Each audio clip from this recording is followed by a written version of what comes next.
Audio Bible, Telugu audio Bible. ఈ Bible ఆదికాండం నుంచి ప్రకటన గ్రంథం వరకు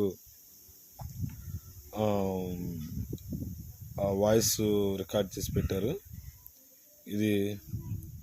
ఇది బైబిల్ కాదు, చిన్న సౌండ్ బాక్స్. చూడటానికి బైబిల్ లాగా ఉంది, కానీ ఇది స్పీకర్. హోల్స్ ఉన్నాయి కదా, ఇది స్పీకర్. దీనిపైన పవర్ బటన్ ఉంటుంది. ఇదేమో ఇయర్ ఫోన్స్, మన ఇయర్ ఫోన్స్ ఏదైనా పెట్టుకోవడానికి బాగుంటుంది. ఇది వచ్చేసి కొత్త నిబంధన, పాత నిబంధన మార్చుకోవడానికి. ఇది పుస్తకాలు మారటానికి, ఇది అధ్యాయాలు మారటానికి.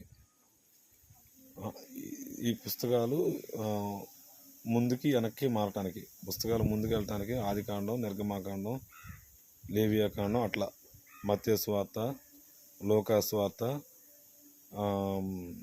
మార్కు సువార్త, అట్లా పైకి. ఇది రివర్స్ మాట. లూకా సువార్త, లూకా సువార్త, మళ్ళీ మార్కు సువార్త, మత్తయి సువార్త, అట్లా రివర్స్. ఇది రివర్స్ బటను. ఇది పైకి పుస్తకాలు వస్తాయి. ఇదేమో అధ్యాయాలు మారుతాయి.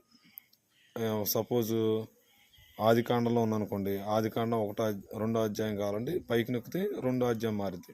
ఇప్పుడు చూపిస్తాను చూడండి. ఇదేమో ఛార్జింగ్ పెట్టుకునేది. ఛార్జింగ్ కాదు, ఛార్జింగ్ వైర్ పెట్టుకొని వినాలి మెయిన్. దీంట్లో ఆల్రెడీ బ్యాటరీలు వస్తాయి, 2 బ్యాటరీలు. దీంట్లో 3 బ్యాటరీలు వస్తాయి. ఇక్కడ 1, 2, లోపల ఇంకోటి ఉంటుంది, 3 బ్యాటరీలు.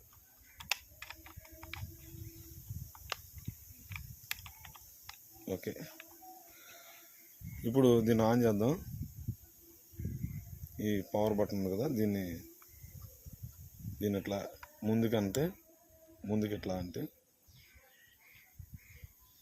ఆన్ చేసి, చీకటి అగాధ జలము పైన కమ్మిండెను, దేవుని ఆత్మ జలముల పైన అల్లాడుచుండెను. దేవుడు వెలుగు కమ్మని పలుకగా వెలుగు కలిగెను. వెలుగు మంచిదైనట్టు దేవుడు చూచెను. దేవుడు వెలుగులో చీకటిని వేరుపరచెను. నిర్గమకాండము 1వ అధ్యాయం. పుస్తకాలు మారుతాయి. ఐగుప్తులోనికి యాకోబుతో వచ్చిన ఇశ్రాయేలీల. నిర్గమకాండము 2వ అధ్యాయము. నిర్గమకాండము 3వ అధ్యాయము. మోషే మిద్యాను యాజకుడైన కొత్త నిబంధన, తన మామ మందను మన ప్రభువును కొత్త నిబంధన రక్షకుడునైన యేసుక్రీస్తును గూర్చిన క్రొత్త నిబంధన గ్రంథం. ఆదికాండము 1వ అధ్యాయము. ఆదియందు దేవుడు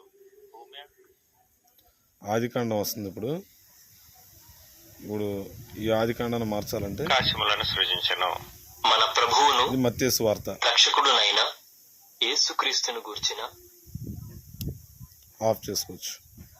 ఓకే, ఇది అందరికీ వందనాలు.